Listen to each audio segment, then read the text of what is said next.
Hello and welcome back to another episode of the It's Not Orange podcast.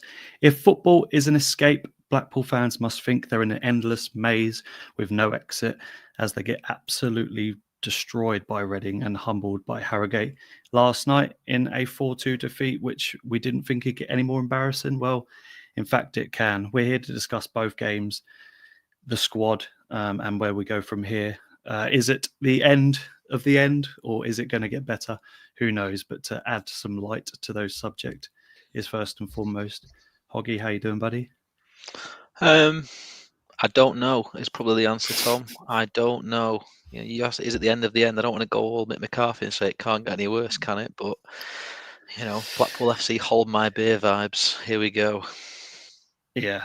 I was trying to think how I could describe the last two games, and despite it not being anywhere near the end of the season, it feels like we've lived this life for the last 2 years, let alone just the first sort of part of this season. But I thought Saturday was one of the worst games at Bloomfield Road. Well, if that could be topped after Wimbledon, and then I was kind of looking forward to last night to see the reaction that everyone wanted, and within about 17 minutes, I think everybody had the TV off. So we'll bring in. You talk about it being an escape as well, and it made me laugh.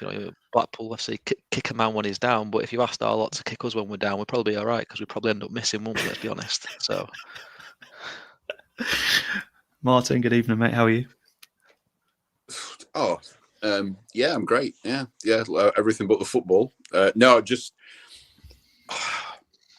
have no words. I've been thinking long and hard about this all day, like you guys have, about exactly what I might say or how I can offer some explanations. And you know what? I'm really struggling. Normally, there's a kind of whatever, but I can't think of how to solve this. Really, the only thing I can think of is that January's not far away, and I'm afraid the owner might have to write some more checks.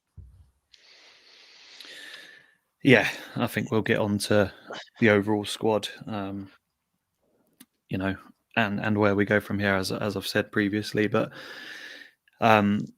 we start, as we always do, gentlemen, with the lineup from Saturday, and there's plenty to dissect from it. Hoggy, I think, are going to go through the average positions of the players in a second, a bit like we did against Peterborough and Cardiff, where we were singing the praises of this formation.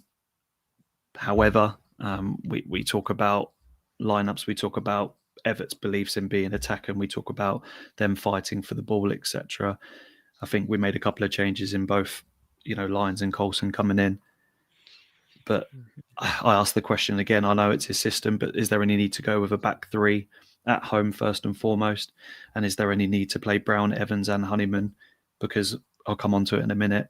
Positionally, we just look petrified of his system first and foremost, even though we know it can be played like we did against Cardiff. But also it's kind of submissive into the point where if you don't have creativity from the wings, we certainly don't have it with the midfield three. And we allow pressure to build up because we're playing three centre-backs and one of those can't defend. I agree with pretty much most of that, but I was listening to Evatt's pre-match interview before the Reading game before tonight, just to listen back to what he'd said again, to try and refresh myself, and saying the right things. And you can't not imagine that he wouldn't be saying that and having that positive attitude in training before the game, talking about taking the game to Reading. And like you say, if you've got a back three at home, you've got enough players in the midfield and up front to press on and win the ball high. Talked about Cardiff being the benchmark, and then you compare and contrast the two performances, and they are absolutely chalk and cheese in respect of the lack of fight, the lack of desire, even taking out the basics, passing a ball 5 and 10 yards, taking a throw in to a player in a tangerine shirt, showing any sort of even impetus to pass a ball forward, to take a little bit of a risk. You go back, and I'll say it straight away, in terms of the main difference for me from the Cardiff game is the man who plays central defensive midfield, whatever you want to call him, quarterback. Lee Evans was nowhere near that squad through suspension. against Cardiff and shock horror, the tempo of that game was chalk and cheese. Evatt talks about players being negative, sideways, passing the ball backwards. That is all Lee Evans does, left, right, and centre. And if you're continuously doing that, putting that ball on players who Evatt himself is admitting currently lack confidence, he's knocking that ball back into a back three who are shaky as anything, who then go back to Peacock Farrell, whilst our wingers stand there and Coulson certainly actively hide out the way and don't want to get involved in the game. We're not going to go anywhere, and Bloxham and Fletcher are going to be left isolated up front. And then you move on to the three in the middle who are meant to be, the driving force, the engine of your team for 90 minutes. I was trying to bring an analogy into the Premier League three that we had in the middle of the Championship promotion season 3 of Southern Adam and Vaughan. With these three in the middle, it's almost like we're asking them all to do the wrong jobs again. It's like we're asking Charlie Adam to be the workhorse, run round and graft and put the bad tackles in. And then we've got Keith Southern, the one who's expected to knock the ball 60, 70 yards in the Premier League, and then you'd have Vaughan stood in the middle going, what the hell's going on? This makes no sense. It's the exact same with this three.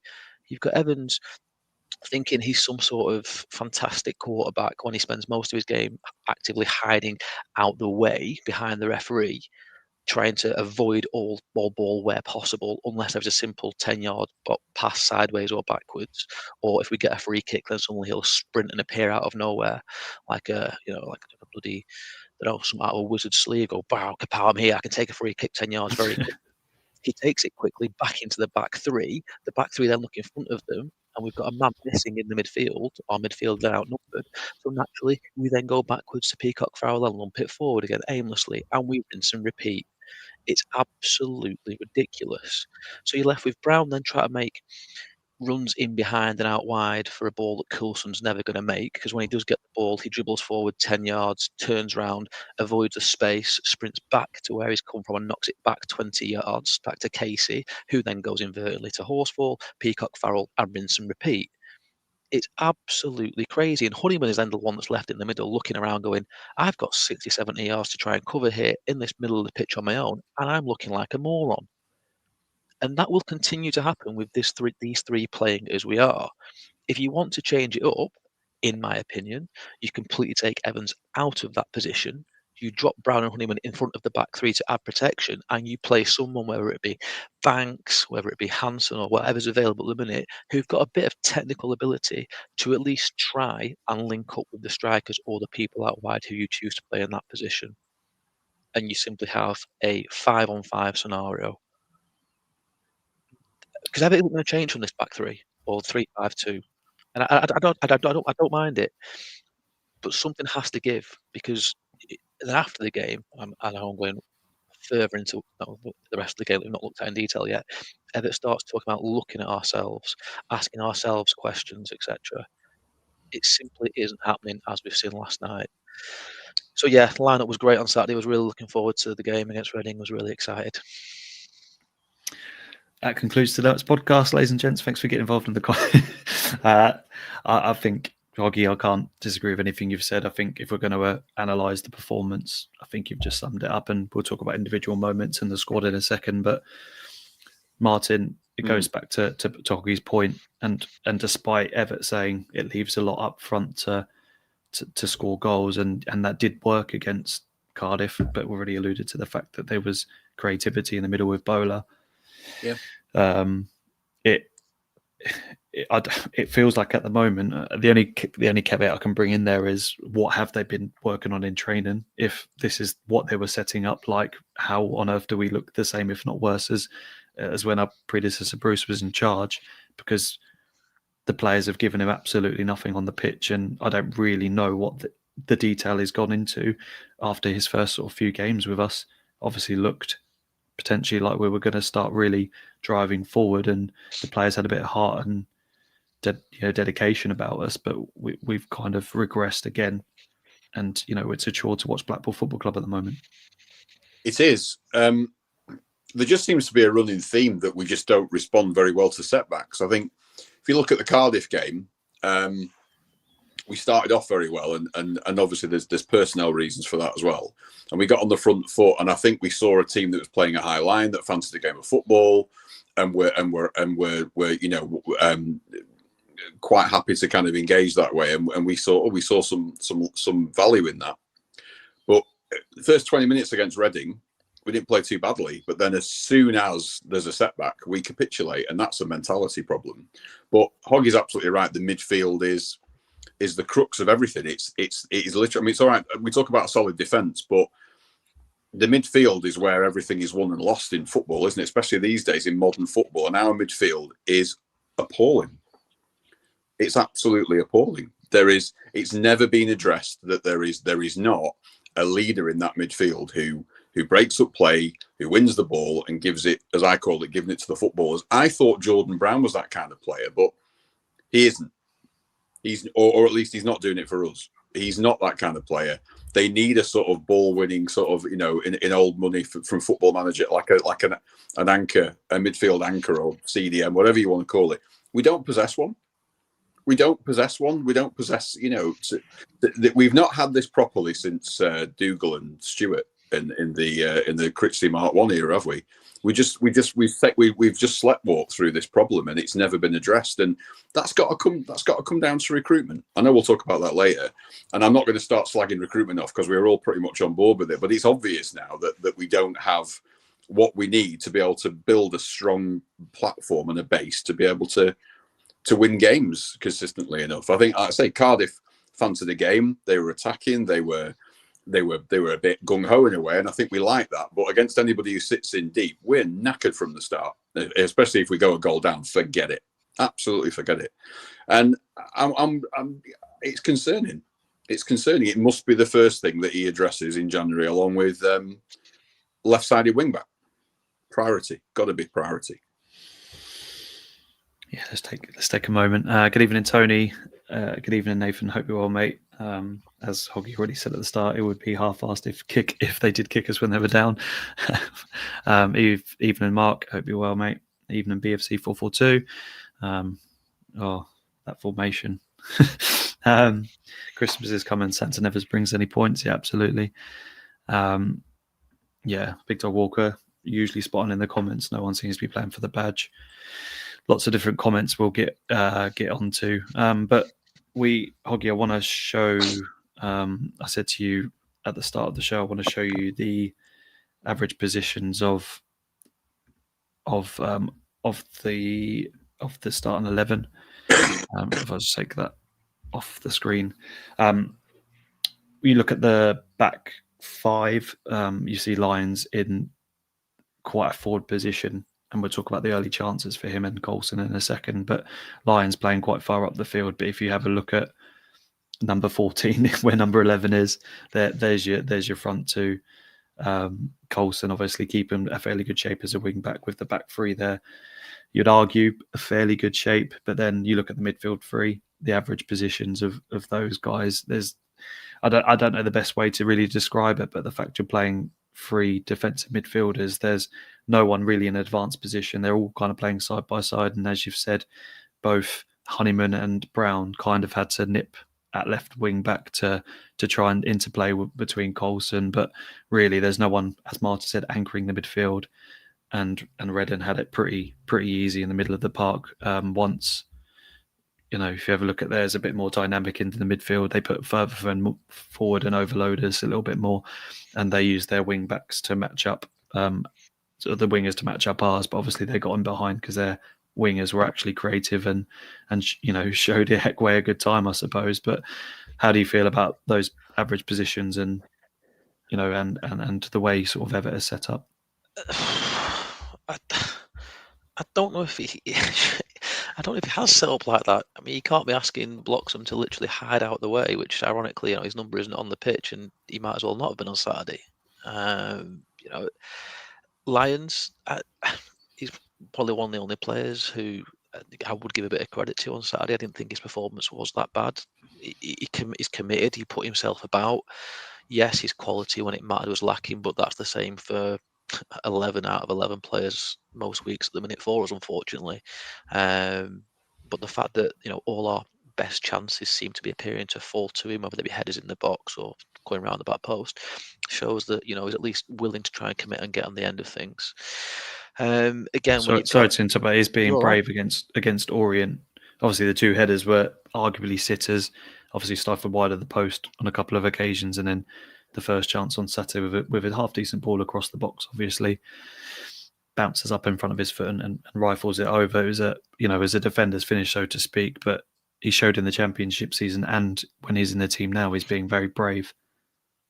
Yeah, absolutely. He's willing to bomb on and risk it. But then I suppose you could argue that then he's going to leave the right side of his centre half, Iekwe, even exposed than he is normally. And Reading obviously exploited that horrendous gap that we left down that side on Saturday. More annoying, Reading weren't good. Let's make that abundantly clear. Reading were not good in any way, shape or form. I do agree with it shouldn't have been a 3-0 game, but the minute the first went in, like Martin said, we all knew the writing was on the wall. And it's quite sad to hear Evatt already coming out and pretty much, and I get why he's doing it, he's begging for us to support and get behind the lads, and I completely get it. But I think what Evatt needs to be mindful of as well is we've seen this from day one of the season so far with this lot, if not the back end of last season too, of gutless, passionless players who simply do not care about playing for Blackpool Football Club. And I really hope, and I do think he has, but I appreciate he can't come out and say it in the media. I think he's got a lot of these players' numbers, and I think he's counting down till January to absolutely lynch them and get them gone. And I really hope that's the case for a lot of them, because they, having what he said after the game against Reading, to then again, I could throw in what they did last night, it's just an insult. And these are players who have got an opportunity, because we've had an unfortunate amount of injuries to better players than the ones that are here and available. You're being given a chance to show that you should be starting for Blackpool Football Club, and this is what you're putting in, week out. It's an absolute insult and a disgrace to every single supporter and current member of the coaching staff at Blackpool Football Club. And Simon said, I know we're going to talk about recruitment, etc. He'll be absolutely furious that we're going to have to go back into a difficult window and start getting the checkbook out again, because he did it in the summer and was somehow further back than where we were then. Yeah, I completely agree. Let's touch upon recruitment then, Martin. I said in the podcast chat several times, I'm not going to be a hypocrite and say, everyone was like, oh, it's a recruitment issue, David Downs this, David Downs that, and I'm not saying he's not at fault. Previous windows have been pretty poor, but if we take this one in isolation, we looked at Hanson's highlights. Obviously, it's easy to do and say, what a winger we've got in a 4-4-2. Now he's been asked to play wing back. It's now Evatt wants a different idea to what Bruce wanted. Bruce really, I'm not saying he was uncommitted or anything like that at all, but he ran out of ideas. He wasn't adaptable, and we saw the football that started turning around. The players didn't play for him. But we now have a squad where it's square pegs and round holes, and Evatt's going to, as I say, if we don't sign in January, we're going to have a very, very long season. Even if it's a few loans to sprinkle a bit of quality. And I don't think we will go down, but I do think it needs to be addressed very quickly. Is it, my question in a long way around it is, I genuinely, when you look at this squad fully fit, I still think it's one of the best in the league. I think the defenders we've got generally on paper before they signed were incredible. I think Honeyman was a coup. Obviously, we know that Niall Ennis is fantastic. Imre on loan was brilliant. Even Peacock, Farrell, and Ravazzoli, we both said half decent keepers. Yep. Let's fight for the number one spot. I didn't expect Ravazzoli to be as poor as he's been. I know he hasn't had a long run of games, and Peacock, Farrell, obviously, for 2 or 3 good games, distribution has been pretty decent. But then we start playing the short ball. Half of me says he's got poppered on wrists and is complacent. The other half says, are we playing him to his best of his ability? He's a bang average keeper, let's put it that way. So, upon reflection, recruitment looks poor because the performances.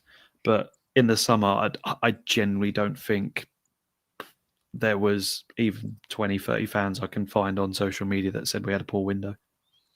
No, I think what happens is when people get really frustrated and peed off, and this is a little bit like what Bolton fans did with Evatt, is that people rewrite history really quickly and go, "Oh God, the recruit." I mean, I've heard a couple of people today say that recruitment was scattergun. Now, I'm not defending the recruitment process, but it's not scattergun, and I don't accept it, because when you look at the recruitment, if we leave aside the goalkeepers for a bit, they took Stockport's captain, no problem with that. No one had a problem with George Honeyman. Definitely nobody had a problem with Ennis. Nobody had a problem with Heckway. Heckway, yeah. Although question the contract, Josh Bowler coming back, etc. I know that various, some of these players have been injured for quite a while now. But okay, I think goalkeeping on reflection, what's happening with Peacock Farrell when he plays and he spills it all over the place. It's not. This is not a shock, because as I said in the chat last night, Bailey Peacock Farrell has been a bit of a suspect goalkeeper for a long time. He's only ever played about 40 games in the Championship. He's been at Burnley, he's been at Leeds, he's been at Sheffield Wednesday, he's been at much bigger clubs than us. But he's not a particularly great goalkeeper. I mean, even against Cardiff, the consolation that they scored, he should have saved it. They got papered over a little bit. But that game, he was outstanding. I mean, granted, yeah, he should have saved that, but he kept us in the game for the majority of that one.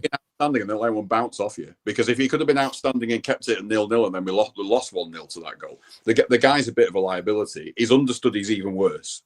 I mean, he's shocking. He is absolutely shocking, Rabazzoli. I don't care. In pre-season, you could tell he was dodgy. There's something not right about him. I don't think he really wants to be here. He's based 200 odd miles away. It's not right for us. In January, there's got to be a huge. Get a replacement lined up and then send Peacock Farrell back, save the wage, find somebody else to cover Rabazzoli and let him go on a free or mutually terminate his contract, because he's shit. Like I'm telling you now, he's awful.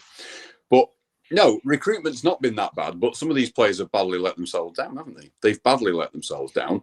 And when people say we recruited for 4-4-2, you know what? To a point, that's true, but that's only in the sort of like the wing back positions. The strikers, the midfield, the goalkeeper, they should be able to adapt anyway, regardless. And I think, as Hoggy rightly says, Evatt will show some of these. He will speak a lot about these players by saying nothing and just hopefully finding new clubs for them.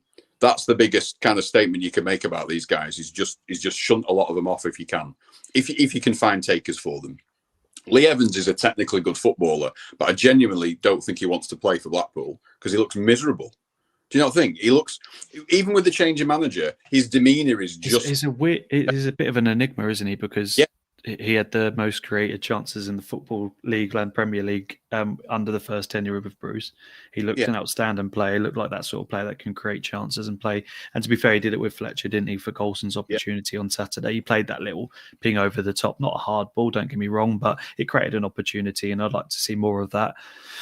But I liked it against Orient, if I'm honest. I like it when he comes on and he has that bit of positivity about him, maybe driving the ball forward in games where we need that little final pass. But when he's starting games and setting the tone, like Hoggy sort of alluded to at the start of the show, it's just like, and added to that, the attitude is polar opposite to someone like George Honeyman.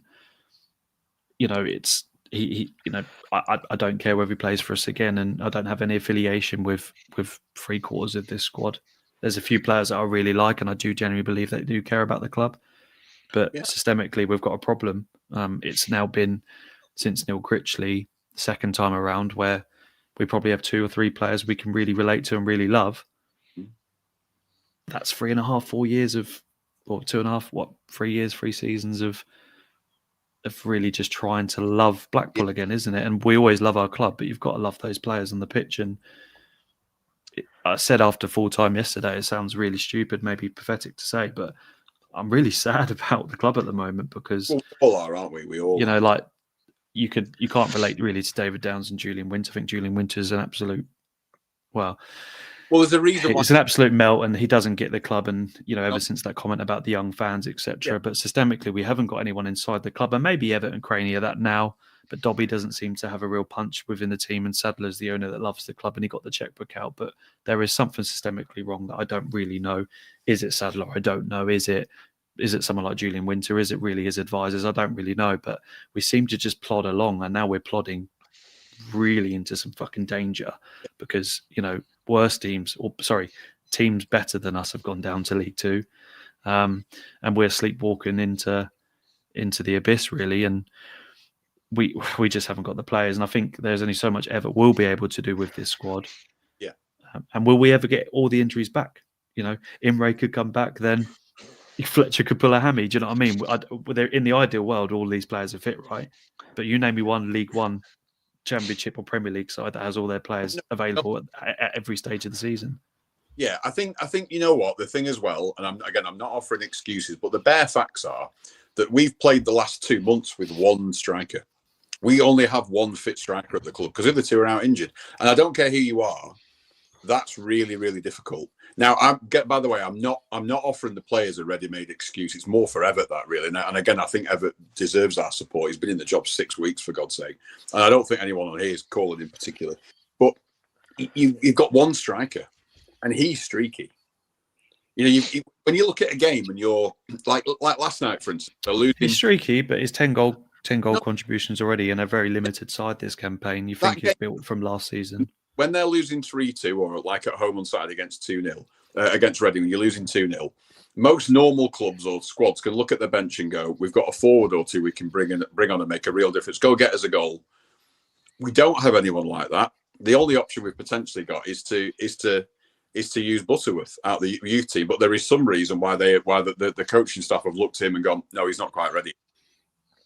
Because I don't know why Bondo's been on the bench because they don't bring him on anyway. But he's clearly not a League One footballer. But they don't have anyone they can believe in that can come on and nick us a goal. We will have hopefully in a few weeks' time when Ennis and Taylor are back, and Taylor will hopefully be like a new signing, and so will Ennis. And Taylor's only started 6 games this season, and he's been thrown under the bus in a terrible system under Bruce. I hope that he thrives. I think he's the sort of player that could thrive under Evatt, once he gets going, because we paid £1 million for him, and we absolutely can't give up on that signing. We have to try and maximise. He's got bundles of energy, and he runs the lines really well, which is something that any of our players can't comprehend at the moment. So yeah, it's a dog's dinner at the moment. Hoggy, just go ahead, mate. No, it's all right. I'm just agreeing with you, gents, and just going back to the Evans, Iakwe, Coulson. If they showed half as much interest in terms of winning the ball back and doing something with the ball on the football pitch as they do in quickly throwing their hands up in the air to point blame, have a go at each other, we wouldn't be in this mess. They're more interested in going out there, trying to look pretty, look after themselves, and have a go at everyone else and not take any accountability and responsibility. And Evatt has said that time and time again now, since he's been in, when results haven't gone our way and we've conceded goals and we've looked to blame everyone else. These players can simply not be near our starting 11 in league fixtures moving forward. All 3 of them. They cause us far more problems than this system alone does. Like Martin alluded to, we're going to have square pegs in round holes till players come back. There's no guarantee. You were laughing and joking, saying, people might pull hamstrings. They might. I'm not digging husband out here because he's come back from a long injury. For that first 10 minutes last night, I thought Iakwe was on the pitch again wearing a husband mask. That's how bad he was in that first 10 minutes, husband. But he's going to be like that. He's going to be rusty. So we need to get some minutes into them. But the worrying thing is that's going to be the same for every player that comes back.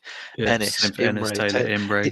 It's going to. You're already take nervous time. about Imre coming onto the pitch, aren't we? Because it's a long injury, isn't it? It's a long one, and the nature of him. Shane Lavery as an example, that every time he's bombing forward, you've got that. Is he? Do you know what I mean? I'm excited, and I really am about the likes of those coming back, but that you've got to be managed. And you're talking about players being managed. And we're going to go to the strikers. Like you say, yes, we only have Fletcher at the minute, and we're playing blocks and as a striker as well off him. I know we've not brought on Bondo and Butterworth's being called for, and I'd be starting both those 2 strikers. I'd be starting Butterworth and Bondo on Sunday because we have a huge game on Wednesday night that is far more important than this cup game on Sunday. And if anything happens to Fletcher, we've ran these 2 strikers into the ground. Yeah. Who are knackered. We did it with Jordan Rhodes when he was on that unbelievable run of form at the start of 2 seasons ago, whatever it was. We ran him into the ground by Christmas because we kept playing him. We need to be smart about this. And like I said, we're playing square pegs in round holes anyway. So shove a CJ up front if you're not going to play the young lads. Shove the Banks up front. I had to think Banks could work up front off Fletcher potentially. He's got a good left foot. He's a big lad. He's got a strike in him. Why not? I appreciate Evatt's talking about him doing defensive work, etc. But Banks wasn't brought in to defend for this team. He was brought in to create and score goals. We've got enough other players who can do the defensive side themselves. They start taking some responsibility and accountability, but across the pitch we're not at the minute. So, yeah, appreciate we have got better players to come back, but it's a big risk to hang your hat on them coming in and hitting the ground running. And again, there's a gap starting to open up. There's a lot more savvier teams in League One that are playing to their strengths with their limited, poorer squads than what we've got, but they're effective and they're getting results. And they're coming to places like us and they're happy for us to have the ball and piss around the edge of our box for 70 minutes because they've nicked the goal and the game's pretty much over. Yeah, that's where we're at. Yeah, I think, and also we're now in limbo, aren't we? We kind of need to survive Christmas. We need to bring these players back, and then Evatt can maybe do what he needs to do next season. But have a bad Christmas, and you are talking like you're 4 or 5 points away from getting out of the bottom three, and every single game means something. And if we don't perform, we just get further away from everything. And I'm not talking about relegation. Don't get me wrong. I think Evatt's more astute to putting us up the league, but stranger things happen in football, and we really need to buck our ideas up, and these players need to actually show like they give a fuck, because at the moment, they don't deserve to play for this football club, and no one is playing for the badges, as someone has already alluded to. And when you play this system, and when you play those 3 defensive midfielders, you've already said it, Hoggy, that the likes of Honeyman against the likes of Huddersfield and Cardiff and everything like that looked the best player we've had in Tangerine for years. All of a sudden, when they get lost at sea, that like you said, they look like morons because no one knows what they're doing. And the likes of Northampton just eat it up, don't they? When we played them, they just need to set up well and just do what they do effectively because they're good at it. And in League One, like the likes of Wigan are going to eat us alive because we don't know what we're doing at the moment. It makes me laugh that everyone's talking about Husband coming back and his leadership ability. Okay, let's be really honest. The only reason, or one of the main reasons, that the fans like James Husband is because he absolutely walloped that Southend player into the stand. And it is. It's the thing that people still talk about him for, okay? Because he shows he can put a tackle in, and he is. He's willing to get stuck in. That's not up for debate. His quality on the ball or defensively is fine, whatever different. But the fact that we're gagging and crying out for someone to do something as basic to come back into our team and improve it that much is terrifying, and it's an embarrassing reflection on the rest of them that are out there. Last night at full time, it looked like, I'm talking Hansen, Bloxham, it looked like they'd come off that pitch at Harrogate and they'd gone back into the club shop and picked up a fucking brand new immaculate white kit. You would not have thought that they'd just been on a pitch for 90 minutes trying to play and win a game of football. I say they tried because they simply hadn't. That's why. And again, Evatt talks about, he said it numerous times, and he says he's been consistent in his messaging before, not getting too high and too low, etc. He has, but he's also been consistent that it's down to the players to get the fans going, to give them something to shout about. Okay, and on the majority since he's been there, that simply has not been the case. And the last 2 games have been quite frankly embarrassing and an insult, like I said before, to us as fans, but also to him as a coach, as a new manager. And they're quickly showing the true colours that they're happy to throw him and his coaching staff under the bus if they get a chance, like they did with Bruce. And that's something he needs to be mindful of. But again, I back him and think that he's got the number of a lot of them.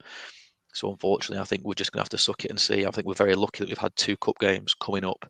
Prior to this, it's given us a bit of respite, where you can play players who I'm not too bothered about on Saturday if they go out and. Don't say I want to see people get injured, but if it's to pick up injuries or suspensions, Evans picking up one of his typically lazy out of position yellow cards again, so be it. It's fine. Because these players, again, I said before, they can't be near our match day squads in the league when it matters. For people who talk about wanting to fight, wanting to commit and give everything for the cause, we've got. I remember the Premier League squad again. The absolute Elliot Grandin, technically brilliant, fantastic, quality, gifted player. Called him Little P Heart. Didn't want to know. First one to run away as far as he could. We've got far too many of those players across this pitch. Coulson, Evans, Iikwe, don't want to know, don't want to get involved, couldn't care less. I want to pick up an easy wage and crack on to next week. I'm sick of it. It's embarrassing.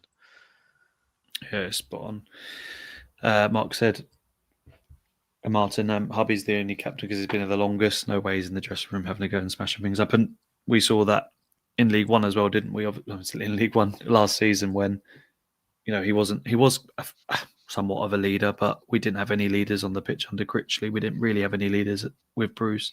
We haven't got any leaders at the moment. And we go back to recruitment. I still think the likes of Horsfall stuff, when you saw them at Stockport, you thought, Christ, I wish I had him in our team because he would drive this team forward and grab them. But everyone seems to, even Casey's, they're all quiet. They all just feel like they're playing. Like, I call Hoggy up. I don't know him. I don't know you. I don't know Mark. I don't know Big Dog Walker. I call him up and go, lads, we're really short. Do you know anyone that knows anyone that can play 90 minutes on Saturday? Let's just try and get through this game. That's how they're playing at the moment. Like, oh, my name's Dave. My name's Tom. Let's just try and do something. And you've got no cohesion. You've got no relationship. I'm not calling on Evatt, but it just feels like for the whole of this season, they've played like they've turned up to the match and not trained together all week. This is the problem for Casey. So love Casey, but again, if you think we're trying to play the way Evatt's playing in this 3-5-2 and wanting to keep the ball and move it forward through phases or whatever, that's fine. But if you're Ollie Casey on the left-hand side of a back three and your ball in front of you is Lee Evans, who's actively running around next to the referee trying to hide and get out of the way of things, or Hayden Coulson on the left wing, I mean, no wonder you're going back to Peacock Farrell just going, get rid of that, mate, because it's coming back to me in a matter of minutes anyway. And even again, we said before about the midfield not being an engine and not picking anything up. I actually didn't think that Casey and Horsfall did too bad against Reading on Saturday in terms of winning their aerial duels in the first battle. But every single second ball landed in and around the centre circle, it was back on them within 2 or 3 touches, and so easily. So again, you've got to start putting. So again, going back to what Martin was saying about Brown and Honeyman, I genuinely believe if you drop Brown and Honeyman in front of the back three, all of a sudden then Casey has, or Horsfall, whoever, has an extra option, an extra pass to play in front of them rather than just the one man who's trying to hide in Evans currently. And they can turn that ball around and simply get it fired forward into the opposition half, into their final third. I don't care whether that goes 60, 70 yards in the air, over the top, diagonally, whatever. But we're just stopping putting ourselves under pointless pressure in our own final third where we're crying out to make mistakes. Do you want to know a damning fact, gents, and the chat? Go for it. Peacock Farrell, 62 touches. More than Evans, more than Brown, more than Honeyman, more than Bloxham, more than Fletcher, more than Lyons, more than Coulson. More than in Heckway. Horsfall, 107 touches, Casey, 84. Between them, they had more touches than probably every player on the pitch for the last 3 games. The goalkeeper had more touches than all 3 midfielders almost put together. Yeah. A goalkeeper should never touch the ball that much. I did say, I was at the game, obviously, I said it at half time. He's touched the ball far too many times for a keeper. It's scary. Yeah. 230 touches between 3 players in the back line. And the midfielders between them had less than 120. The midfielders in our team who try to dictate play.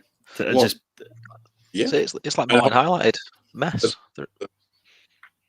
Absolute it's mess. Spot on, Hoggy, and you didn't know that fact previous to me saying it. And it's the fact that we can all see it on the pitch, don't get me wrong, but we haven't even talked about the game yet. But this is systemically the problem with this squad. They've got no confidence to play the ball forward. And I suppose if we're going to surmise the game, Hoggy, that the first goal obviously is simply bypassing the midfield to get the ball to the win, and Heckway can't cope with any form of skill, pace or technical ability and is in behind. And there's 5-6 Blackpool players in that box. Evans leaves his man to run in and tap the ball into the net, and it's the most simple goal that Reading will ever want to score away from home to take the impetus in the game. They haven't won an away game all season.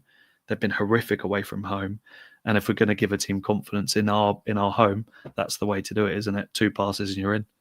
Yeah, It's such a simple and easy goal, and again it was coming because they'd had one chance before where Iekwe had put one over his head. He'd actually won one of the balls, turned inside, and like I said before, he ran into trouble, gave the ball away, and turned around trying to go at Peacock, Farrell, and Horsfall when it was solely his responsibility. So it wasn't a surprise that the goal came from his side. Him, literally opening a door, showing a player inside him who probably couldn't believe it, had the shock of his life that Iekwe was being stupid enough to actually give him the free passage into our 6-yard box. Ball watcher Lee had obviously decided to leave the referee's pocket for a minute and ball watching go and close that down rather than actually watching his man, only to turn around and watch his man stick the ball in the net. So that was really well done. And again, that just continued into the second half. The minute the ball landed to their winger again, turned to face Iekwe up even 40 yards out from goal, turned around to Sean and went, he's going to give a penalty away here. There's no doubt about it. Iekwe didn't turn around. I've never seen anyone turn around quicker in my life to start jockeying backwards towards their own goal in their penalty area. If you're going to go and absolutely wallop the man, at least do it whilst he's just drag him down. The away end. He's in behind and outside the box, he? certainly. Correct. Yeah. Look, I don't. He knows it himself. He clearly isn't an idiot. It's one of the worst professional footballer performances I've ever seen from an individual on Saturday, and I'm surprised Evatt let it go on for as long as what it did. I genuinely thought Evatt would have dragged him off at half time and brought Husband on. Maybe Husband wasn't ready, fully fit. He wanted to play more minutes on Tuesday or whatever. I don't know. You could have brought Ashworth on, stuck him on the left hand side, the back three. Horsfall goes central, Casey goes right. I know Peterborough was an easy game, and we've got them just before they start playing some decent football under Williams. But I actually thought him in a back three offered something a little bit different, and obviously a little bit of pace and recovery as well, right? I feel Ashworth's been really harshly done too.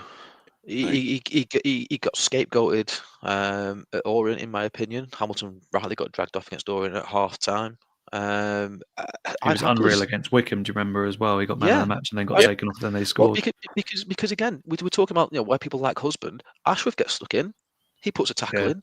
Yeah. He'll challenge for. He's not perfect by any stretch of imagination, but he's got a decent knock on him. And again, if you played him left side that three, at least then you can, rather than pissing around and knocking a ball 5-10 yards into your defensive midfielder who will, hide or give it away and will lose possession when we're under trouble, at least you can knock a ball 60 yards down the line up towards blocks and running the channel. Or even if, this is what I thought Evatt might have done on Saturday at half time, hooked off Coulson and Iekwe, brought on Husband or Ashworth. So because every goal kick that we went short, we needed to react, didn't we, straight away, and we didn't. Yeah. And we could have knocked that ball simply down the channel, given their right back in Reading, who had the easiest game of his career. He will never have an easy game in his life. At least put Hamilton on to run it in with a bit of pace to think about something possibly going over his head and in behind. But no, Saturday was just an absolute disaster all over the place from start to finish. I suppose the question is, Martin, where do you think Evatt goes from here? Do you think it's a case of wait for these injuries to come back? Do you think there will be a reaction? Because if we're going to talk about, I don't even want to talk about the third goal, and then they should have been at a fourth goal, smashed across the face of the goal, wasn't it? I think half the stadium are left at that point, and that's another worry. We've got droves of fans leaving Bloomfield Road, which hasn't happened for years and years and years. I think enough's enough at Bloomfield Road this season. What was in two wins there now, or 3 wins now? Huddersfield, Cardiff, and Barnsley. But we've been. I'm forgetting when we've won games at Bloomfield Road. It's just a sad state of affairs, of course. But it's going to turn. Like I said, it's going to turn into a battle. And I other than maybe just starting someone different, the likes of obviously leaving Evans out, and I don't know what he's going to do Sunday. Is he now in a position Sunday where he needs to play his first 11 again because he needs to see a win? Or is he gonna leave players out? Who knows? But that's a decision he's got to make, because last night he did that, and I don't think I've ever seen a worse start to a football match in my life for watching Blackpool for a very, very long time. Yeah. And I was at Barnet. I was one of the 10,000 at Barnet as well when we lost 7-0. I think we started better then as well. I think it's horrific. And I was looking forward to it. We played a really strong side, and it was fucking. I don't know what was worse, Saturday or Tuesday, but Evatt's comments before the game is I love this football club. I want to do well. There will be a reaction, and they gave him that. And and as Hoggy said afterwards, he was saying, "Don't boo us." It was 250 fans there last night after Saturday in a shitty cup game that he wanted to win, and the players offered him that. And there was no calling out of the players, more so the fans. And yes, we've got to stick with them, but when is enough enough? How long do you stick with that when they're giving you absolutely nothing on the pitch? They're spineless, they're cowardly, they're not going into tackles. We got 2 bookings against Harrogate and Reading, and we conceded 7 goals. 2 bookings. Mm-hmm. There's no one running the lines. There's no one showing for the ball. There's no one even trying to create anything apart from Banks. And Honeyman's lost at sea. He must be thinking, why the hell have I signed for this club in my later part of my career?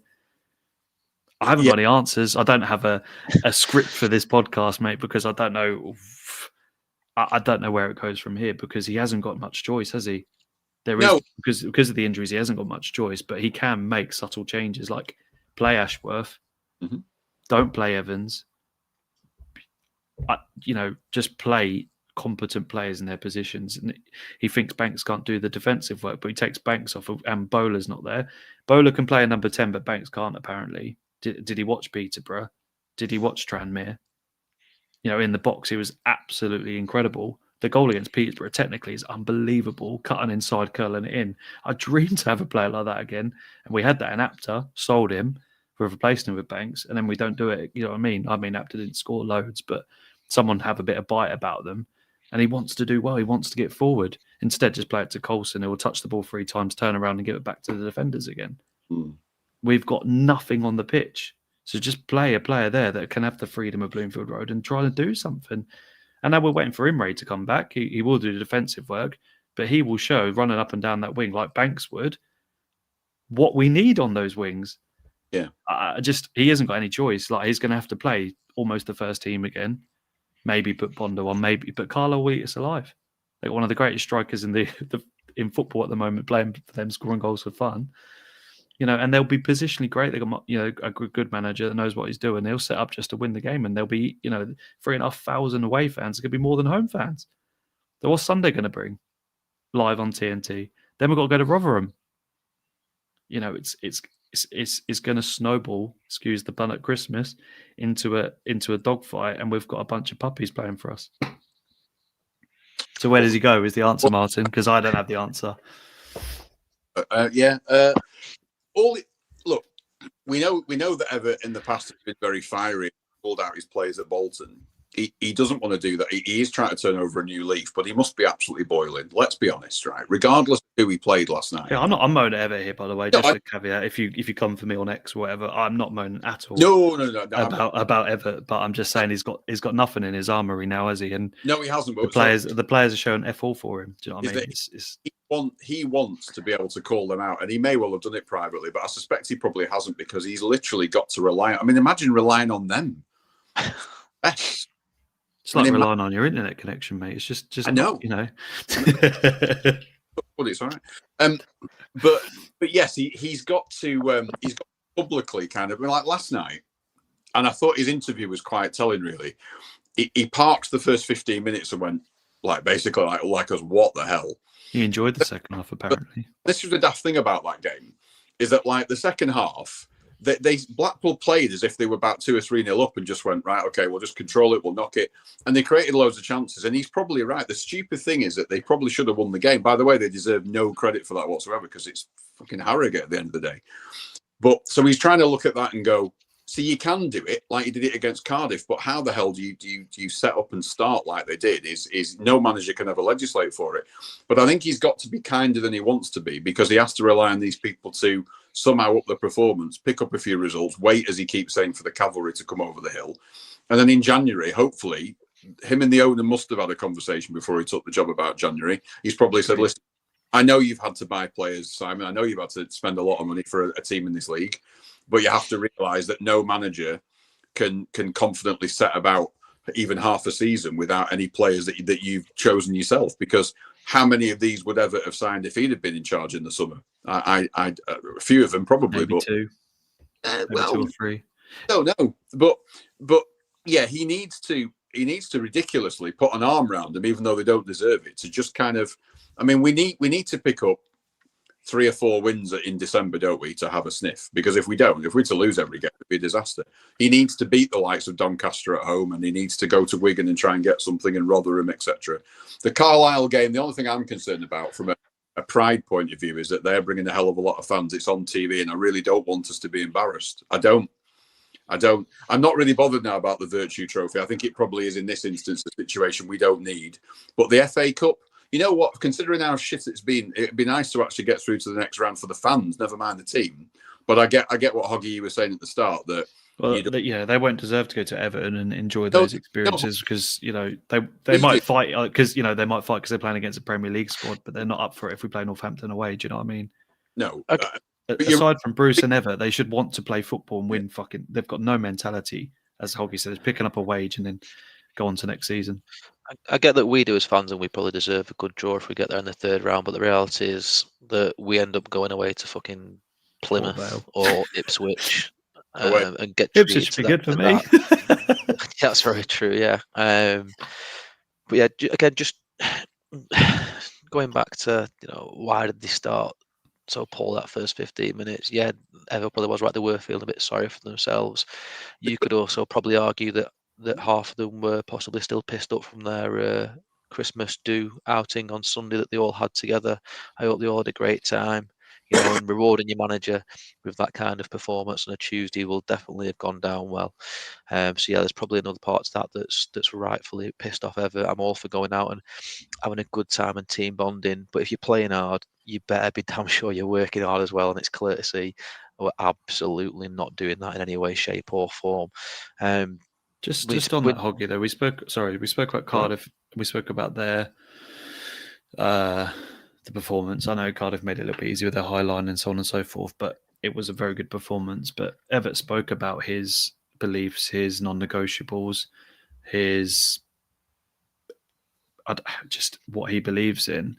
And other than probably in the second half against Peterborough, where they start to show a little bit, and Cardiff at home, at what point are these players showing him those? So if they're doing, I don't know what they'd be doing in training or whatever, don't get me wrong, but it feels like they don't train together just on those performances, especially Orient was poor in the first half. We got lucky with the 10 men, we were a little bit better, but what just explain to me, like, as a manager, when you've got your non-negotiables and you're running off the pitch, you're working harder than the opposition, where has that gone? Especially at home to Reading, do you know what I mean? They haven't showed that to him.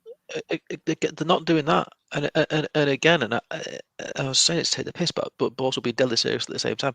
Lee Evans walked off the pitch at 2-0 down slower than he walks around the pitch normally during a game. If you'd have told him when he got a free kick, he'd have absolutely sprinted off like he normally does when we get a free kick. Now, going back to when he was at Barrow as a ball, it's all about, like you say, non-negotiables, basics, running off the pitch as a non-negotiable. It's not there. He's not stupid. He's not blind. He can see it. So this is why I'm not giving Evatt criticism, but you've got absolutely nothing to lose on Sunday. And I agree. I get what you said about possibly being embarrassed or whatever. I don't care. Watching Lee Evans and Ikwe and players going. We're embarrassed on Saturday. We're embarrassed on Tuesday. Embarrassing as it is. Yeah. So give it to some of the youngsters. Tell them to have a go. Reward them. Go. If you win this, you're going to be part of the squad in the 3rd round, whoever we get. Because let's be honest, Everett's not going to want to keep these absolute imposters around moving forward. So you've got nothing to lose by turfing them out of the squad or going the opposite side and playing them as punishment on Sunday. Go on then, go and run about with the kids, see what you deserve, because you don't put the effort in when you play the first team in league matches. Do you guys think that there is any possibility that some of these players, I'm not saying all of them, but 3 or 4 of those players already know what their future is and it isn't here and they just can't be asked because they're not sticking around? By the way, that's not a defence. That can't be a defence. I don't think he'd show his cards when you've already said that he has no other choice. I don't think he would tell them that they're gone in January. Don't get me wrong. I don't think it feels like maybe that is logical after their attitude, and they're cowardly. Again, like Hoggy said, we're kind of repeating myself here, but at the North, when it gets going, as we all know, is one of the or Bloomford Road, should I say, not just the North, but is one of the best stadiums in the world to be at. I don't care who you are. When you're there and it's buzzing, it's just a magical place. Don't get me wrong. Obviously, like any stadium, when we're not winning, it's horrific and people leave early. But Blackpool fans are one of the most dedicated in the EFL. They make a lot of noise. You know, Hoggy literally puts his blood, sweat, and tears into it. And they put on performance like that, and then he begs us to continue to pay him money and watching them like that. There needs to be a point where they give us something to shout about, a bit like Cardiff, obviously, in Peterborough. But there's fans out there spending thousands and thousands and tens of thousands of pounds over the years, and you know, football's getting to the point now where they'll just pick up a wage and they don't really care about the fans as much. And I think the only players that do are maybe the likes of Ennis and Fletcher, and McCasey and a few others. But there can't be anyone on that pitch that really cares about winning the game for Blackpool after those two performances and half the performance of this campaign. I'm sorry, but as a footballer, you've got to have a mentality to do your family and yourself proud. Yeah, and they are, as Hoggy says, walking around the football pitch, scurrying away from tackles, not willing to pick up any bookings, not willing to pull a man down, not willing to have a shot on goal unless you're Evans from 30 yards out and it hits bloody over the south stand and hits the top of the tower. Do you know what I mean? Like, there's just no effort and endeavour and creativity, and no one running the lines. No one say, give me the ball. No one running into the box. You know, 2-0 down, we've got one man in the box, and that's Fletcher. Or he drops deep to try and give the ball to the winger. Yeah, I think it's a pathetic reflection of the players. The fact that Evatt is already at this position where he is literally begging. Stay with me, not, you know what I mean? Yeah. That's what he was saying. He was literally saying that. You know, he was talking about he's being the leader. He's the one that's got to drag him through it. He's stay with me. You know, read between not these. These are going. There's no way Evatt keeps these hanging around. No chance. He knows what it means, doesn't he? Absolutely, and he did say he praised the fans that were there on Tuesday. He wasn't saying that they would boo, and he was saying, you know, he appreciates that after the Reading game, he got why the frustration was there, and he gets it. He's hurting, but stick with him. He will get it right. He believes in it, and I do as well.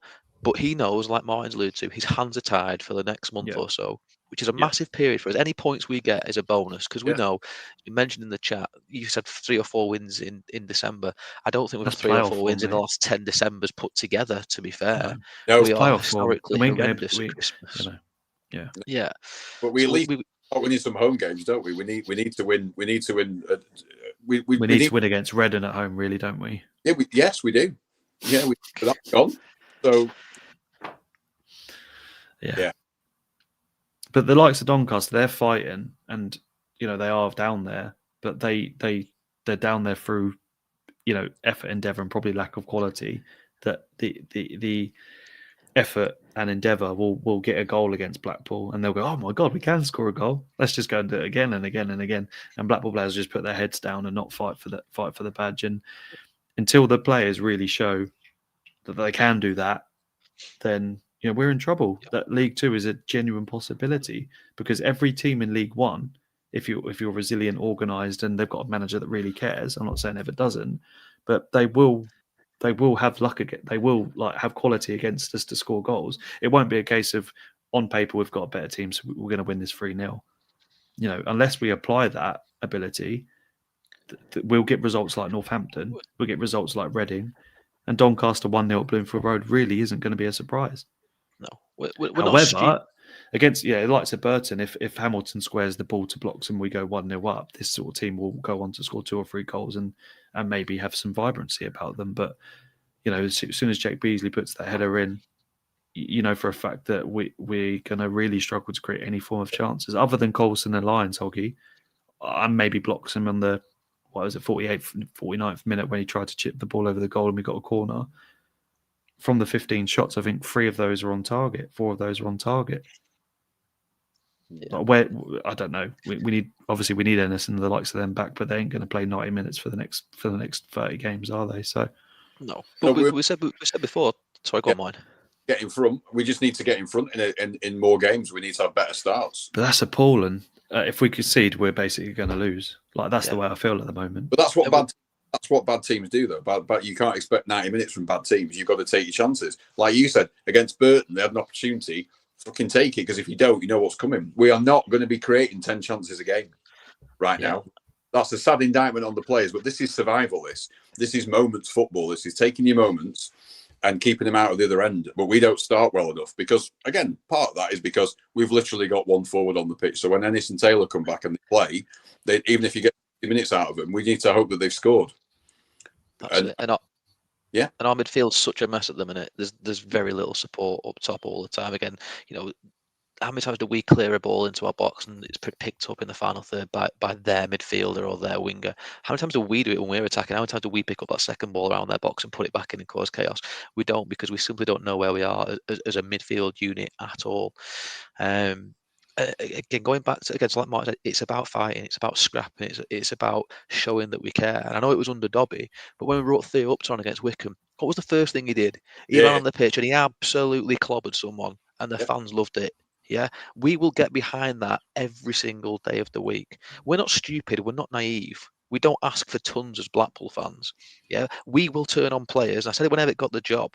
Okay, Blackpool fans will turn on the players before they'll turn on Evatt when they're not putting a shift in and they're not giving a shit. And it's exactly what they're doing.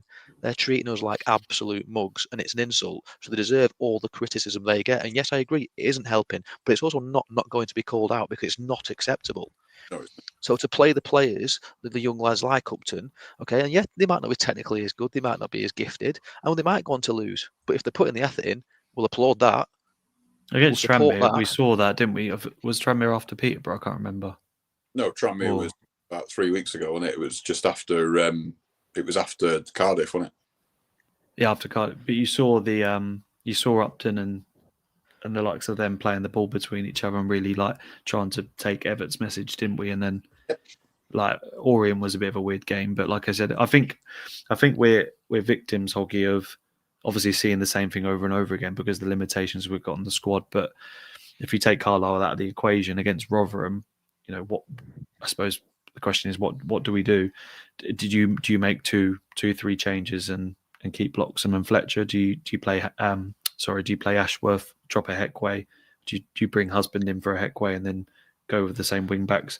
What would you do to ensure that the best players are playing in his system? Kind of a difficult one because he kept his cards close to his chest with the players who are back and how fit they are. Imre's supposed to be back Sunday. He said that already, but he'll probably come on for the last 15, depending on the result, right? That's it. So then what are you expecting to get out of him from Rotherham? Are you starting him and Husband and going, give us a good hour, and then what do we try and batten down the hatches and hang on to whatever position we're kind of in? It depends how, yeah, you're right. It depends how ready he is, right? So... yeah, I mean, of course, if them two are ready, absolutely, Husband and Imre start. It's not up for debate at all. Do you think Husband should come in at centre back though? 100%. 100% Husband should be there. Which again is a damning reflection of how bad things have been. But yeah, just for the sheer fact that he will put a tackle in. And we won't be giving away soft 50-50s half-heartedly. So yeah, I'd happily see Ashworth start left wing in front of him if Evatt's so concerned with things defensively. But again, against these teams, if we're going into games, I'm not saying Evatt's setting us up negatively. I don't think he'll have that message at all. But if he's worried how weak we are mentally, I also don't feel the players will feel like they can go all out on attack. So I don't, as much as I'd like to see, Banks and Imre on both wings, that'd be the absolute ideal for me, where they're both flying forward and effectively playing as old school wing attacks or whatever it is. I know I was at netball, I don't know, I'm getting confused. But anyway, playing as extra strikers up front supporting Bloxham and Fletcher, then so be it. Because again, for me, the key is the two in the middle that are sat in front of your back three, not leaving Evans anywhere near it, causing problems. If you put it's just composure, isn't it? Yesterday, like one ball to the winger for the third, which is, I mean, an incredible finish by Muldoon, but it's one pass, wasn't it, for him to have that shot, and the whole team were taken out of the game. So we haven't got any composure or positional sense, both up front and in defence at the moment. The wing backs seem to be, well, they're not a part of the defence really at all, and they're not really a part of the attack that often, so they kind of just sit in no man's land, and that's when that ball over the top gets them every time. Yeah, it feels like we play the game in slow motion as well. I've seen one of the comments that you don't have to be quick to look like you are running at full pelt or to put effort in. CJ is absolutely rapid, so we can see when he's sprinting. Every one of our players look like they are treading and running in treacle. Yeah, and the ball straight through them or over the top. The turnaround, you can see them shoulders slump. Fucking hell, I've got to track back. Watch the first goal on Tuesday night. It's absolutely abysmal. Yeah. 2 half-arse challenges in the middle. The ball's lost. We make no effort to attempt to sprint back to put a tackle in. We show him inside, and Kelso Parisi curls on past us, and that's that. Done. But that's the same in the league as well. We just have no impetus, no enthusiasm, no desire to go above and beyond. Never mind for themselves, for each other as a team. There's nothing. They couldn't care less. They're absolutely they're selfish and they're spineless and gutless. And Harrogate, us second bottom in League Two. I mean, Rotherham played Salford last night. I think it was 2-2 at half time, whether they won 7-2. Like, that just shows you, like, they haven't got the best of squads in the world either. Don't get me wrong, they're not in the best league position either. But yeah, they're going to smash 7 past a League Two team that are worse than them, and that they get the job done. And I don't get it. It's also it's easy for us to say this, and we get very romantic about it because we're football fans and not professionals just doing a job. But it's a privilege to play for any EFL team, I think, apart from Preston. But it is a pleasure to play for Blackpool Football Club, and they're so well looked after these days. The lads that we watched get promotion did it in spite of awful owners, didn't they? And terrible facilities, and no money and no frigging washing machine and taking your own kit home and all that shit. They are looked after so well now by the owner. They are. The football club is a proper, fully functioning professional football club. But you wouldn't know it, would you? Well, maybe you would, because that's what footballers do sometimes. It's easy street, is what I'm trying to say. They have a very, very easy lifestyle, don't they? Just cruising through. But it should mean more to play for Blackpool Football Club than just picking up a wage and plodding around. Pre-season looked like it was a piss take under Bruce, which has definitely not helped Evatt coming in. I know he can't nail all the blame at Bruce, but they had a piss easy pre-season, absolute shambles, and they've never recovered from it. But it's an easy life being a footballer at Blackpool, isn't it? It is. It's too easy. I'd quite like to see Evo and Craney and Dobbs start ripping out washing machines at Squires Gate and stuff, and going back to. You should have started that sentence with start. Yes, I was going to say that earlier on. I'm not. It would have been better than a Headway. If they're laced up their boots and coming on, the fans will back it because they know they'll give. That's the thing. I was thinking about it. I genuinely couldn't think of a time where any of those 3 players have played for us, and you've gone, they've took the piss today. And we've had some hidings. Okay. They've been part of some serious beatings to us at a number of levels. Yeah. It was never up for debate. You knew wherever you travel across the country, home or away, those players were proud to wear the shirt and would give absolutely everything, whether their backs were against the wall or whether they were favourites to win. I don't think we've had that in our squads, and I couldn't tell you the last squad we had. Critchley, first time around. Yeah, potentially. Yeah, but not to the same levels that we saw in. No, I mean, we never have that level. I mean, for a very long time. But you're talking the 2 we missed Dougal, Wintle, and Stewart. Like, with the last 3 midfielders that really gave everything for this club. We've gone from Norburn to Evans. But we've again, got George Honeyman on our side, and I can't even. But we're talking about characteristics. We're not talking about skill sets. We're talking about characteristics of having a bit. No, of pride. I get it. That's what I mean. I'm not talking about skill. I mean, Dougal, was a great footballer, but he wasn't. But he was about the pitch and putting tackles in. Crunching tackles a bit like when Upton came on, you saw it. But we haven't had anyone really die for 3 points for us for a very long time. It's all been very hang your hat on Dembele. Hope Jordan Rhodes gets a goal. Like, we haven't had a squad where we can really affiliate ourselves with them for a very long time. And I thought we were really building that this campaign, but it turns out the personalities of these players are, like you say, it's spineless. And they, like you said, Hockey, they're taking the piss out of a new manager, but also a legend of this football club. And I think Martin's right. He's going to be boiling point. He probably went home last night and punched a few walls, didn't he? But he's just got to bear and grin it and hope we get out of this mess. And then, he can start to create a legacy for himself. But I don't want it to turn all on Evatt, when these players are really to blame. He shouldn't have taken a lot to win last night. Yeah, their goalkeeper was injured. He looked like he was 42. He was injured, which is, other than the back heel goal from Fletcher, which is class, by the way.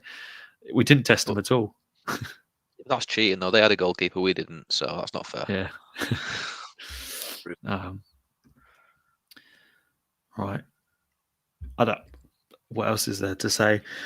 I don't, Martin. I don't know if you know if you think it's a systemic problem with the club. I don't know if you think it's anything beyond, because I can't blame recruitment. I can't do it. I mean, in January he's going to have to get the checkbook out potentially, and it's going to be very difficult. But is it on Bruce? Is it on the last few years of transfer windows? Is it not building the team up? Is it we haven't had really a team that is built on every year, as it's always been start again, and that has got to be down to recruitment. Yeah, I think this year he really did try and build something, and now we've got to really survive and then get rid of these lot again and build again with Evatt. I don't know what the answer is, but there's something really wrong this season. I'm not really sure what it is, and I don't know if it was Bruce. I don't know if it's the person had to these players, but we said in the podcast chat, didn't we? I said it anyway. That when you fail like an organisation, Blackpool Football Club has done, because, like I say, we were on board with the recruitment, but whichever way you look at it, something's gone wrong and it hasn't worked. Whether that's fitness levels or whether it's just players just not turning up. They've got good reputations, but they're not doing it. But there's going to need to be some sort of review. Now is not the time for it. But at some point, the owner's going to want to say, what did I spend all this money for, and why did I trust you guys to spend it? And obviously, you're looking at the sporting director for that. You have to say, well, what has gone wrong here? Because I didn't like Steve Bruce particularly, and his history now. But both managers are being mugged off by the same squad of players. So what the hell? What is it about Blackpool Football Club then that makes these players arrive and go, I'm not really going to put a shift in then, or I'm not going to play to my potential, or I'm not. Oh, this isn't where I was before. I'm not going to play. I'm not going to rise to those levels. Or is it that they just got off to such a horrendous start that the confidence level is shot to bits? And even one mentality issue. It is more mentality, I think, more than effort in a way. But Cardiff was an example of what they can do, but it doesn't take long for this squad to forget Cardiff. It's like when you're a golfer and you go out and play a great round of golf and it's brilliant. The next day you tee off and you hit one 30 yards wide and you forget how to play. And it's what it seems to these players have a moment in the sun and they go great, and then they forget what it was like. And the next week they look like they've never played football before. And that has got to be down to a mentality issue. But if they're not up for it, whether it's a physical or a mental thing, they need to be gone and get people in who are winners, who are not affected so much by it. I mean, James Husband, I'm not calling him out because he's been injured all season, but he's been here too long. CJ's been here too long. We've had this discussion before with certain players, but we've still got a few players that are hanging around this squad that have been at the club a couple of seasons too long for my liking, and they need to go. And along with, unfortunately, some of the new recruits, the loan players, it's easy to get rid of. But there is a systematic problem at this football club with losing too often. And the fans are absolutely sick of it, aren't we? We're absolutely sick of trudging out of Bloomfield Road, watching. The thing that I always say is, I hate looking at that away end and seeing them all celebrating. It actually hurts me to the pit of my stomach to see away fans celebrating in our backyard. I fucking hate it with a passion. It's the thing that gets me more angry on their way when I come home, is that people have come to our ground taking the piss and they're going home happy and I'm going home miserable. That's what gets me. In fact, they're not going home either. They're staying for a couple of extra days and just celebrating even more, aren't they? We all feel it. Tom, I'm sure when it's the same for anybody who cares about your football club. I hate seeing that more than anything. Is people celebrating in our backyard like it was so easy as well, especially at Reading. I mean, Reading didn't even lift a finger. They were shit, and we got turned over by them. And it makes me sick to the pit of my stomach coming out of that ground and getting in the car, freezing cold, walking down to the car park or whatever, and going, God, that was awful. Weekend ruined. It hurts me, but it doesn't hurt the players enough, does it? No, I agree, Martin, and especially the weekend at Reading, I've got an internal hatred for Reading because they're just a fucking pointless entity of a place, not a football club, a little rich posh man's plaything. And again, to see them just having an absolute jolly and taking the piss, I say it should be hurting. Evatt said it himself. That's one of his quotes I wrote. He said, it should be hurting the players. It fucking doesn't. No, I don't think he couldn't give two shits. It should be. Yeah. It should hurt the players. Again, going back to the question about Downs, would any trust Downs? I'd love to know how it actually all works, because I cannot for 1 minute believe Ian Evatt will sit there and go, yes, David, you're absolutely right. You've been playing Football Manager, looking at your stats and your data or whatever, and these are the players for me. Oh, what do you mean they all used to play for fucking Chef Wednesday? No, thank you. Ian Evatt should be going into Downs with a list and going, get me these 5 players. I don't want any fucking excuses. I said at the time when Sadler was bringing him in, Evatt will not settle for excuses or second best.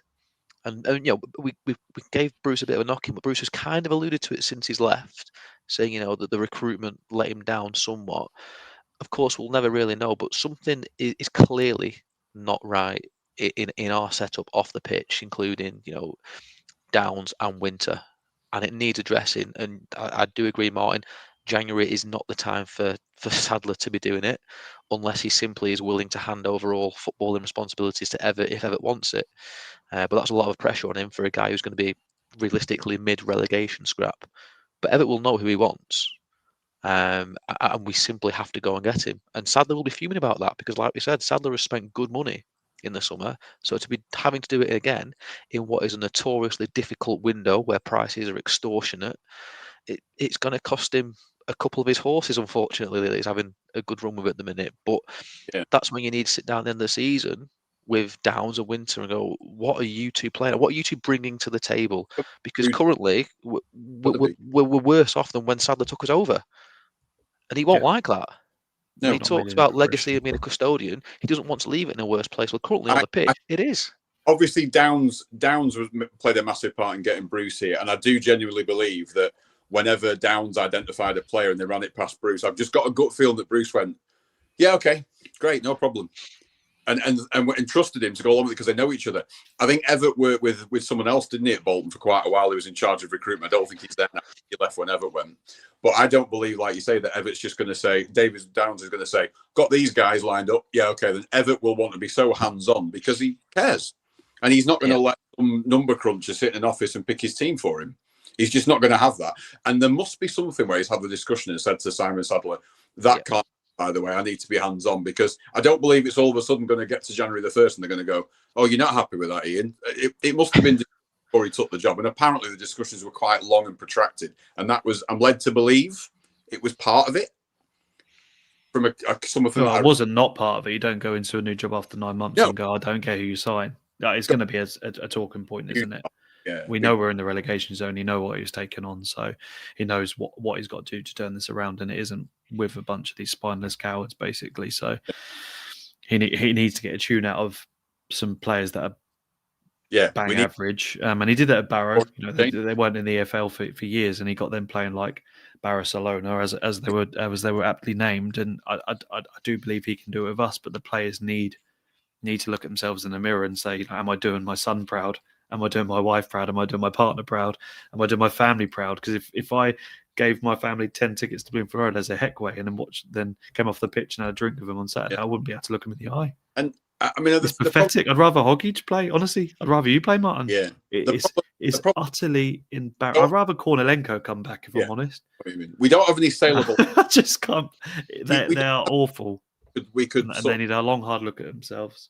We've nobody we can sell in January. Last night when I mentioned about Casey, I wasn't calling Casey out as an individual. I was just saying that the collective responsibility can't just exclude anyone. He's got to be in that conversation as well. But my point is that if somebody in the Championship fancied Casey for $1.5 million, I'd sell him tomorrow because they will need to finance some of these deals. But unfortunately, Apter and Kyle Joseph, they've already been sold. We haven't really got anybody that you would cash in on straight away because the new players, like people like Taylor, Ennis, they're not going to fetch that kind of money right now, and they've only just got it. You wouldn't sell Ennis anyway, obviously, or Taylor. So what I'm saying is that we have one potential saleable asset that might be able to fund 2 or 3 because Sadler can't keep just funding. Well, they're injured anyway, so they're going to come back in Jan and not pick up any interest, are they? Like the likes of Alvin Morgan and stuff, who if he carried on, would probably have left in January, if I'm honest. But we keep saying this, but the owner might actually. I mean, this might be.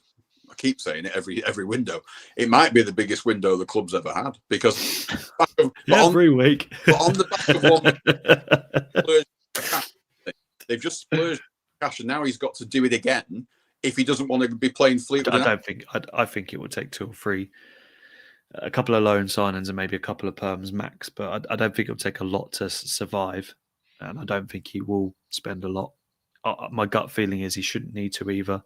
No, I agree. These 5 players, if 3 of them are fit, and he can balance this squad with some creativity and and just genuine quality, I think a few loan signings, maybe, like I say, a couple of perms, swapping out the loans we've got currently, get a better goalie in.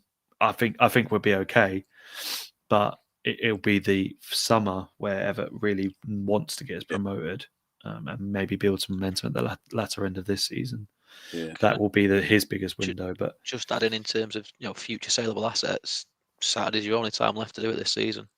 You're talking about young lads, bring them through, give them a chance. I know who I'd rather see on the pitch rather than watching, half unasked pros strutting around thinking they're something they're not. And Wanko, get him in at centre half, looks superb. Big, strong lad, grew into the game against Tranmere. Give him a draw chance. Against Carlisle as well, when he liked the physicality of Tranmere. Don't get me wrong, Carlisle doing very well. They're a non-league side. They are.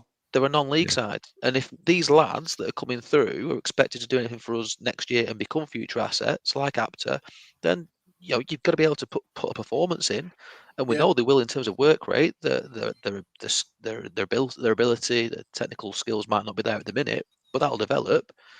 So get them in the team ahead of these absolute cart horse prima donnas who are just busy prancing around, looking out for themselves and no one else.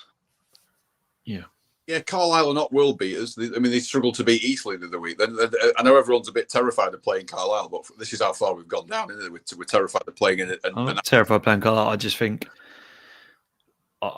we should. It's the same as Evatt said. We shouldn't be terrified to play Carlisle, but you already know that they're gonna potentially dominate and get a couple of goals because of the way we are at the moment.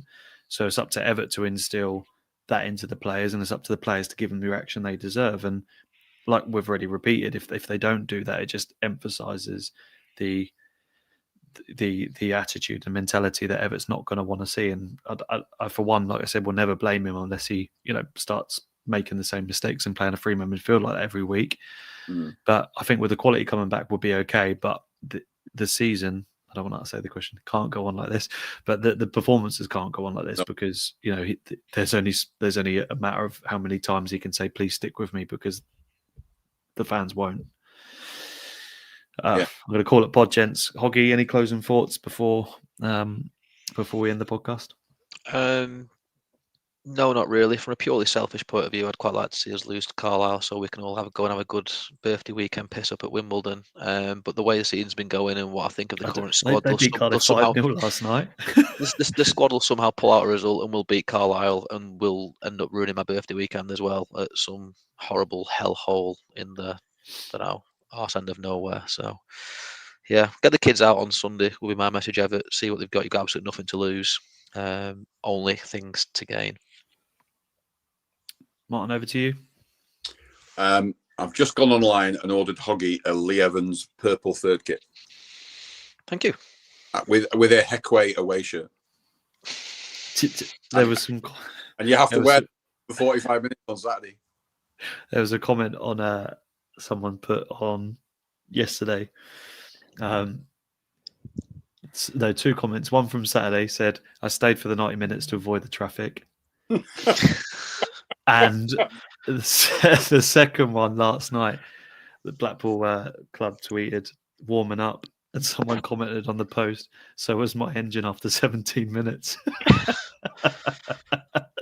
Two phenomenal bits of comedy to maybe appease the hatred we had for those two performances. But Martin, any serious notes to add before we end the podcast? Because we'll be back just before Rotherham to review Carlisle and maybe look ahead to that game. But I just, the one thing that gives me a bit of hope is that you do have a manager in place who desperately wants to succeed. On a really serious note, he does want to succeed.